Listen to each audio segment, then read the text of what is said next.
Hi! Hey! We are Hyper Duo I'm Miguel Angel Garcia Martin. and we are presenting you Hyper Temper. Good. It will be like.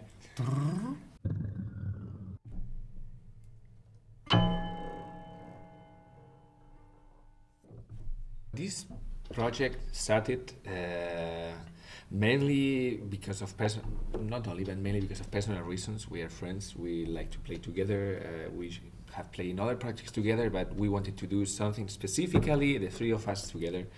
And the piece that synthesized this idea the best was this.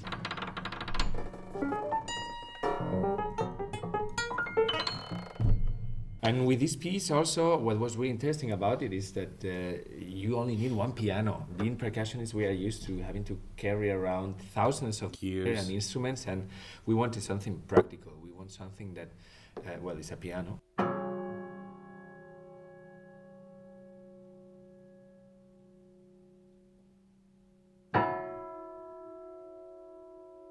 When we play inside the piano, nobody will really see what we do. It's actually what is interesting is also to see how the sounds are made. And we didn't want to use some devices like a video, film it and project it on the screen to have like a technology again in that project, but we wanted to use something more maybe analog and poetic, and we thought of mirrors. So we are trying to develop a scenography using mirrors to change during the concert the views inside the piano compared to what we are playing and compared to where the people are sitting.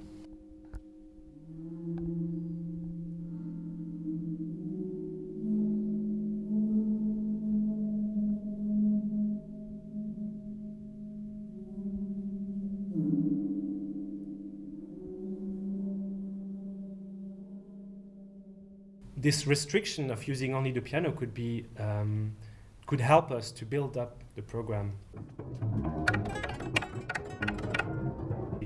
What also brings some logistical questions because every piece has a different setup, and the piano is not huge, so you can't put 1,000 things inside. You have to know really well where everything is going, as well as where to place the mirrors, so everything is shown as you want. And that was the reason, I think, why you wanted to make this. I mean, not only because it's a musical background, but the motivation for your interludes, no? Yeah, exactly. I thought about as I want to compose a piece, I could compose interludes that they're made of course, musical material, but also logistical material, which are also composed, which will bring from one setup to another. Using the logistical annoying moments between pieces as a musical composition is also one of the goals of these interludes, basically. Well said. That was well said. How to make gold out of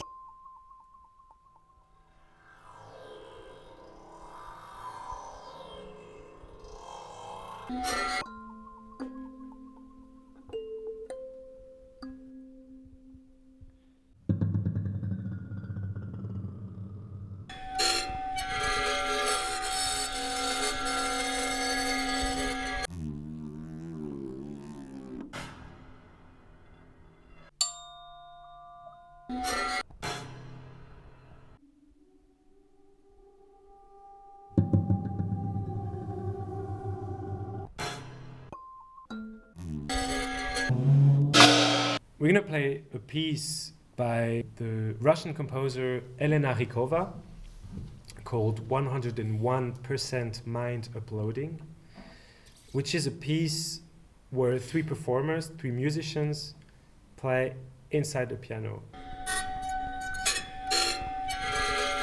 The thing with Elena's piece is she treats the piano as if it was I don't want to say human being, but how would you say? It's like a creature. It's a creature. and the piano represents a surgical process, basically surgical operation. We are doing really specific and meticulous actions into the piano. Like the piano is really sensitive since the pedal is pressed down. That means every wrong movement will create a sound, and that's not wanted. So that attention to the detail and to the actions is really important while playing the piece. Plus, the people outside don't see what we are doing normally, but with the mirrors, they have quite a privileged view of the actions we are doing. So I think hopefully a little bit like those movies when you see the body being operated. Exactly. That you will usually you never see.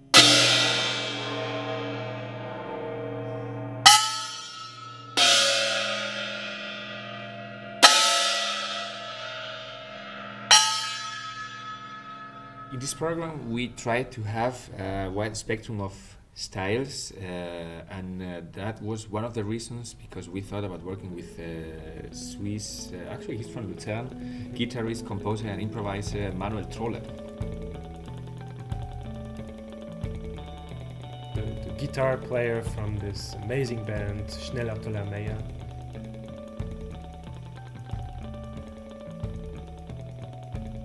Yes, and so we went to Manuel and asked him if he would be interested in writing something for us.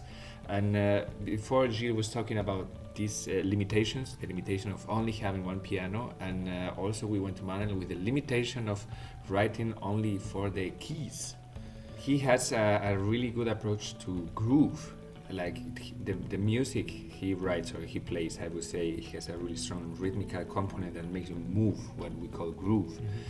Not a groove like in the classical music, but a groove that it's real and makes you move, and hopefully that will give a different touch to the program and a nice contrast.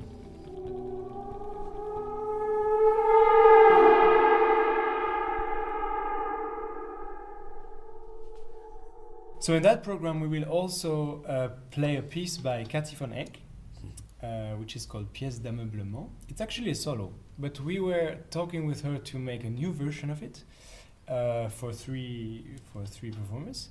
We don't know yet the shape exactly that it's going to have, but she's open for a new experimentation, and we want to use that piece in this program because it's a very interesting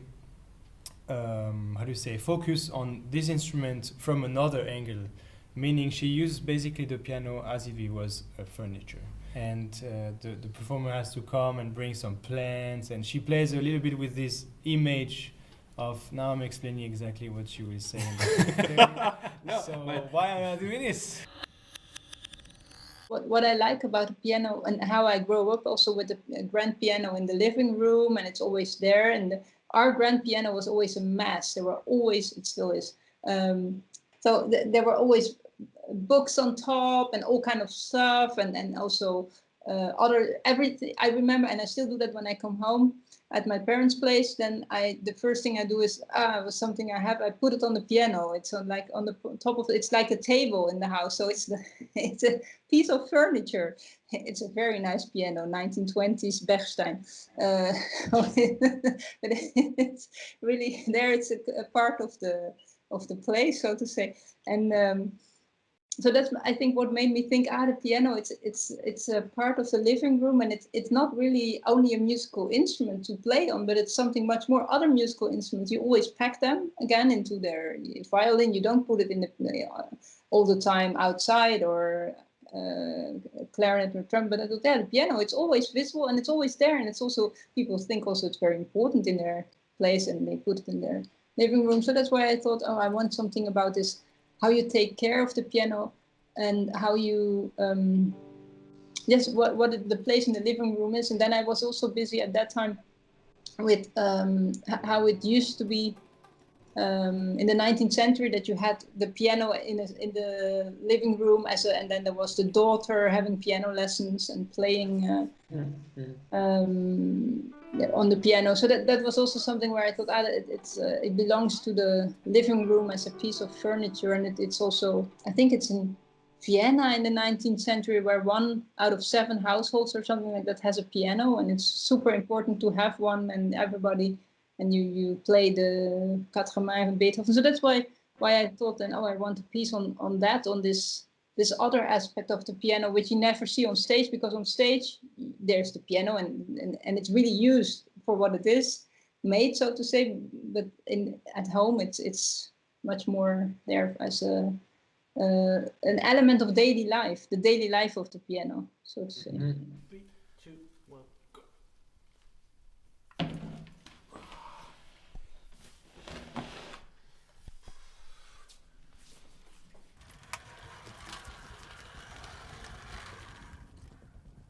With all these plans, we'll change radically the visual aspect of the concert.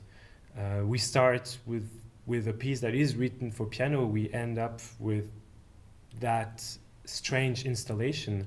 In my piece, I wanted to try to use that visual that visual component, to close the concert. I have in mind this idea of a ruined piano that we find in the forest, for example, that would sound totally broken. And for that, I could use some small filters that I put inside the strings to get a detuned effect. And I wanted to use the plants as a new important protagonist that is not only the piano, but these plants that represent the nature that takes over this instrument. As soft as possible, and then even softer, and rather even missing a note than getting it too loud. As we said before, one of the principal motivations we had to play together was to perform together this Rerendered by Simon and Steen-Andersen. What we have been rehearsing in approximately 1 week here in Biel at Usinesonore, and about what we made a video recording with nice audio and mirrors. Yeah, exactly. And this recording was also an opportunity for us to try out stuff with the mirrors. So we wanted to see different positions, and we basically made a footage with a lot of different effects. We put the camera close to piano, far away, that we see maybe sometimes one musician 3 times, or sometimes we see more the strings, less. How does that look actually when we play and we have those mirrors around us? And at the end we did one version of this piece, and you will be able to see it after Simon Steen-Andersen interviews. He will talk about his piece. The idea with the piece was to like reshape what was the piano, not completely radically redo, but more like expand, but in a way where we would have a different feeling of the piano. I did not want to make a piece with completely new sounds. I wanted to see if I could make the regular piano sounds expanded in a natural way with other sounds, so that you didn't have the feeling of the keys being the main sound, but that you really have the feeling, okay, here's a piano, it has all kinds of possibilities, and they're all equal. None of them is the strong one and the other one is the subordinate. And especially important, none of those things going on inside the piano are like effects. They're all musical elements or sounds or phenomenons in their own right. So, but I imagined some kind of super piano. I got very fascinated about this idea of chamber music, but narrowing the chamber. That normally in chamber music, the chamber is the common denominator. We're in the same room, right? But our together play takes place in the air. No? I make a tone, you make a tone, it meets somewhere in the air or in the ear of the listener. Whereas here, we're actually narrowing it down, the chamber, to be the piano, because we're not meeting in the air now, we're meeting on the string or somewhere inside the instrument.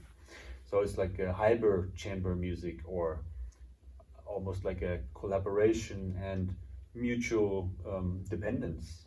The normal notes on the piano, they're just so self-confident, and they're so strong, and they're so familiar that our ears immediately grab a hold on them, and then basically you can do anything else, but that will still relate to that as a center of attention. So I had to find a way to take away this self-confidence of the piano note, and that I did by adding a few P's. The amplification was a part of the solution as well.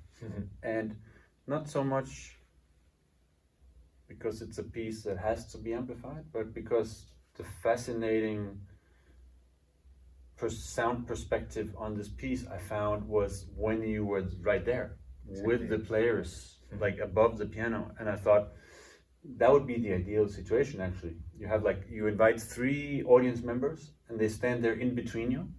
Perfect.